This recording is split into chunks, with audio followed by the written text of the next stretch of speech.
Dean Martin. Over his necklace, pacing, and emotional beats. A flight attendant, in first class, and instantly regretted it. The cabin lights were low. First class was half empty. The kind of quiet that happens when people pay for space and use it to disappear into themselves. Leather seats, muted conversations. The hum of engines beneath polished stillness. Outside the windows, the tarmac stretched wide under late afternoon sun. Ground crew moved between planes like ants on pavement. Inside, the air smelled of leather and expensive cologne. A man sat in 3A, window seat, gray suit slightly rumpled, white shirt open at the collar. His hands rested on the armrests, palms down, like someone who'd learned to be still in rooms that demanded it. He had the kind of face that had lived. Lines around the eyes. A mouth that had smiled too much and too little in equal measure.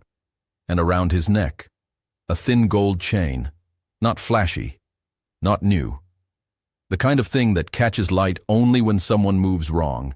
It sat against his collarbone, visible because his collar was open 2 buttons deep, and it looked like it had been worn every day for years. The links were thin, delicate even. The clasp had oxidized slightly at the back, darkened by time and skin. The flight attendant saw it during her pre-departure walkthrough. She stopped mid-stride. Her name was Caroline, 32. 7 years with the airline. She wore her uniform the way some people wear armor. Pressed, precise, proud. Navy blue blazer without a wrinkle. White blouse that stayed tucked. Hair pulled back so tight it hurt by hour 3. She had rules. She enforced them. That's what separated first class from chaos. She'd seen it all. Passengers who tried to sneak economy tickets into premium seats. Men who brought their own liquor. Women who removed their shoes and put bare feet on tray tables. She'd corrected them all. This was no different. She leaned in slightly. "Excuse me, sir." Her voice was polite, the kind of polite that wasn't.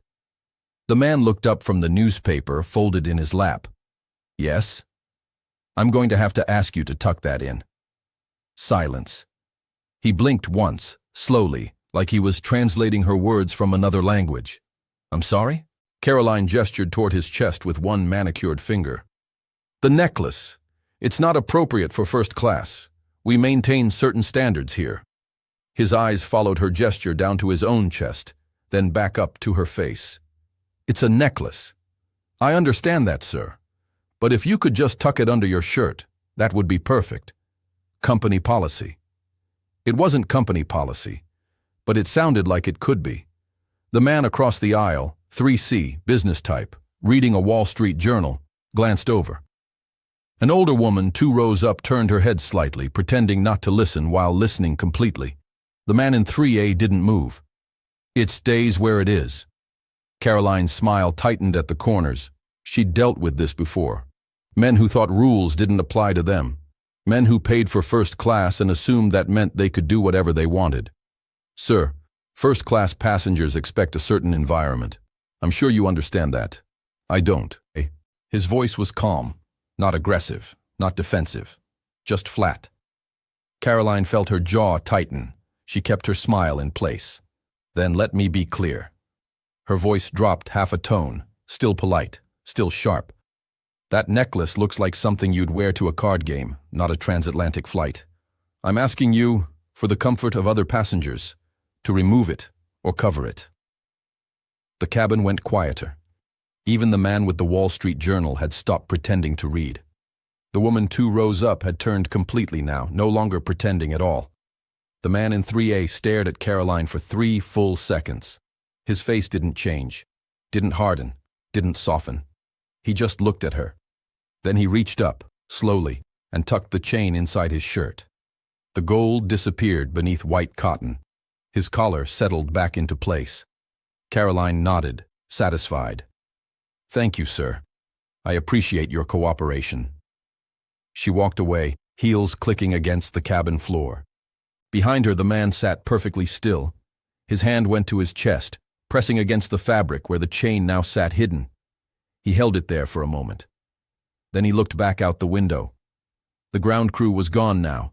The plane was sealed. His name was Dean. He didn't say it, didn't need to. He'd spent 30 years in rooms where people either knew or didn't, and he'd stopped caring which. Fame was a strange thing. It followed you into bathrooms and restaurants and weddings. But on airplanes, if you sat quietly and didn't make eye contact, sometimes it left you alone. Today, it had left him alone. Until now. The necklace had been his mother's, not expensive, not an heirloom in any traditional sense. Just a thin gold chain she'd worn when she worked nights cleaning offices in Steubenville, Ohio. The kind of work that bent your back and made your hands smell like ammonia. The kind of work that paid for groceries, but not much else. She'd given it to him the year he left home. 19 years old, heading to Cleveland to sing in clubs that smelled like cigarettes and spilled beer. She'd pressed it into his palm in the kitchen of their small house and told him it would remind him where he came from when the world tried to tell him who he was. "Don't forget," she'd said. "Don't ever forget." He hadn't. He wore it under his shirt most days. Kept it private. Kept it his. Today he'd forgotten to tuck it in after his shower at the hotel. Hadn't thought about it. Hadn't mattered. Until it did. Now it sat against his chest, hidden again, warm from his skin. He pressed his hand against it one more time. Then he picked up his newspaper and pretended to read. Caroline returned to the galley at the front of the cabin. Her colleague Diane was prepping drink carts, ice buckets, bottles of wine, mixers arranged in perfect rows. "Everything okay out there?" Caroline adjusted her blazer. "Fine. Just had to remind someone about standards." Diane looked up, wiping condensation from a bottle of tonic. "Remind who?" 3A, wearing some cheap gold chain like he's headed to Atlantic City instead of London. Diane frowned. "What did he say?" "Nothing that mattered." Caroline checked her reflection in the galley's stainless steel surface, smoothing a strand of hair back into place. "Some people need to be told. That's the job." Diane said nothing, but she looked past Caroline, through the galley curtain, toward the rows of seats beyond. Her eyes found 3A, and this time, she looked longer. The plane taxied, engines roared. The captain's voice came over the intercom with the usual announcements: flight time, altitude, weather at the destination. Caroline stood at her station, running through her mental checklist: seat belts, tray tables, overhead bins, everything perfect, everything controlled. 30 minutes into the flight, once the seatbelt sign had chimed off, she began drink service. She moved through the cabin with practiced efficiency, cheerful without being warm, professional without being present. When she reached row 3, she kept her eyes on her notepad. "Something to drink, sir?" "Scotch," the man in 3A said quietly. "Neat." His voice was different than she'd expected, softer, like someone who'd spent years learning not to fill silence. She poured it from the cart, 2 fingers in a crystal glass. No ice. She handed it over without making eye contact. He took it without a word. She moved on. 2 rows back, a businessman in a tailored suit leaned toward his wife. His voice was low, but not low enough. "That's Dean Martin." The wife looked up sharply from her magazine. "What?" 3A. "That's Dean Martin. Are you sure?" "I've seen him perform twice, Vegas and Miami. That's him." The wife leaned into the aisle, craning her neck, trying to see without being obvious. The man in 3A sipped his scotch and stared out the window at clouds that looked like torn cotton. "Should we say something?" the wife whispered. Her husband shook his head quickly. "Leave him alone. He's clearly trying to stay private." But the woman kept looking, and across the aisle another passenger noticed, and in the row ahead, someone else turned. Recognition spread through the cabin like a slow current. Quiet, respectful, but there. An hour into the flight, the captain left the cockpit. He walked through first class slowly, the way captains do when they want passengers to feel safe. He nodded at people, smiled at no one in particular, checked overhead bins that didn't need checking. Then he saw 3A. He stopped, stood there for 5 full seconds, hand resting on the seat back in front of him. His face changed, not dramatically, just a small shift, recognition. Then he turned and walked quickly back to the galley. Caroline was restocking mixers, lining up tiny bottles of gin and vodka in neat rows. "Caroline." She turned, surprised. The captain rarely came back during flight. "Yes, Captain?" He kept his voice low, but his words were clipped. "Do you know who's sitting in 3A? A passenger." That's Dean Martin. Silence. Heat climbed Caroline's neck like spilled water. The Dean Martin, the captain continued. The singer, the actor, one of the most recognizable entertainers in the world. Caroline's mouth went dry. I didn't realize. Manifest says D. Martin. I didn't catch it at check-in either, but that's him. The captain's voice was even, but there was weight beneath it, authority. Has he been comfortable? The question sat between them like a stone. Yes, Caroline said. It was technically true. He hadn't complained. Good. Let's keep it that way. He's clearly trying to travel without attention. We respect that. The captain walked back toward the cockpit. Caroline stood in the galley, hands gripping the edge of the cart. Her chest tightened. Her heartbeat pulsed in her ears. Diane came up beside her, arms full of napkins. You okay? You look pale. I told him to cover his necklace. Diane froze. What? Before takeoff.